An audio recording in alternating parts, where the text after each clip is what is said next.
இலங்கையில் 15 மாவட்டங்களில் 22,532 குடும்பங்களைச் சேர்ந்த 77,670 பேர் பாதிக்கப்பட்டுள்ளனர். இதன் விளைவாக ஒருவர் பலியாகியதுடன் 5 பேர் காயமடைந்துள்ளனர். 821 குடும்பங்களைச் சேர்ந்த 2,770 பேர் முகாம்களில் தங்க வைக்கப்பட்டிருக்கிறார்கள். குறிப்பாக இந்த அனர்த்தத்தின் காரணமாக 6 வீடுகள் முற்றாக சேதமடைந்துள்ளன. 265 வீடுகள் பகுதி அளவில் சேதமாகிருக்குது. இந்த சீரற்ற காயினால் வடமாகாண பகுதியே அதிகமாக பாதிக்கப்பட்டிருக்குது.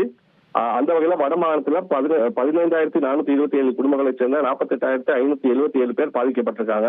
இதுல யாழ்ப்பாண மாவட்டத்துல 2,040 குடும்பங்களைச் சேர்ந்த 7,436 பேர் பாதிக்கப்பட்டிருக்காங்க. கிளிநொச்சி மாவட்டத்துல 536 குடும்பங்களைச் சேர்ந்த 1,861 பேர் பாதிக்கப்பட்டிருக்காங்க. அது மட்டும் இல்லாம முல்லைத்தீவு மாவட்டத்துல 135 குடும்பங்களைச் சேர்ந்த 442 பேர் பாதிக்கப்பட்டிருக்காங்க.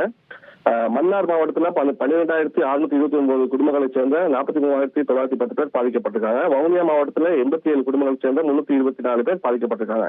அது மட்டும் இல்லாம மண்சரிவு ஏற்படும் காரணமாக ரயில் சேவைகள் பாதிக்கப்பட்டிருக்கின்றது. அதே போல் நீர்த்தேக்கங்களின் வாழ் கதவுகள் திறக்கப்பட்டிருக்குது.